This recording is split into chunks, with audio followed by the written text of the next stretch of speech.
शहरातील संभाजी पेठ म्हणजेच पूर्वाश्रमीच्या औरंगापुरा येथील सावित्रीबाई फुले भाजी मंडी तब्बल 14 वर्षांनंतर नागरिकांसाठी सुरू होणार असून या मंडीत विक्रेत्यांसाठी जवळपास 150 ओटे तर 50 दुकानांची सुविधा असणार असल्याची माहिती स्थायी समिती सभापती अनिल मकरिया यांनी दिली आहे। शहरातील मुख्य बाजारपेठेतील भाजी मंडी म्हणून ओळख असलेली औरंगापुरा संभाजी पेठमधील माता सावित्रीबाई फुले भाजी मंडी होती, परंतु गेल्या अनेक वर्षांपासून ती बंद होती।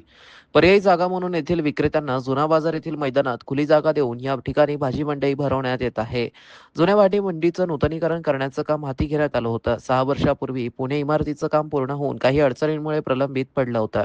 महानगरपालिकेच्या निवडणुकीनंतर लोकल बॉडी येतात स्थानिक नागरिकांनी मागणीनुसार स्थायी समिती सभापती अनिल मकरिया यांनी याविषयी तगादा लावून योग्य मार्ग काढला। यामुळे तब्बल 14 वर्षांनंतर येथील भाजी विक्रेत्यांना महत्त्वाची हक्काची जागा व दुकाने मिळणार असून पुढील महिन्यात नवीन जागेत भाजी मंडी पुन्हा सुरू होणार असल्याची माहिती स्थायी समिती सभापती अनिल मकरिया यांनी दिली आहे। सावित्रीबाई फुले भाजी मंडी याचा 14 वर्षाचा वनवास संपला का असं म्हणावं का?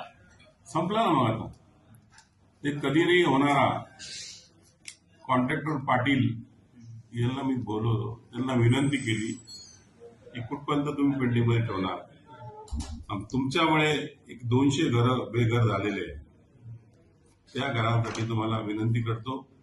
त्यांनी माझी विनंतीला मान दिला आणि कॉम्प्रोमाइज केलं आणि ते भाजी मंडी तयार झाली आहे, पुढच्या आठवड्यात सुरू करणार आहे। आणि यामध्ये नेमकी किती गाड्या सावित्रीबाई फुले भाजी मार्केट त्या पुढच्या आठवड्यात सुरू होणार आहे। याच्यामध्ये ओटे किती? ओटे 150 आहे, दुकाने 34 आहे। म्हणजे उद्यापासून म्हणजे 2-4 या पुढील आठवड्यामध्ये हे कार्यान्वित होणार आहे।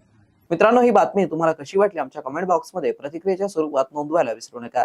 अशाच बातम्या बघण्यासाठी आणि अपडेट राहण्यासाठी आमच्या YouTube चॅनलला सबस्क्राईब करायला विसरू नका।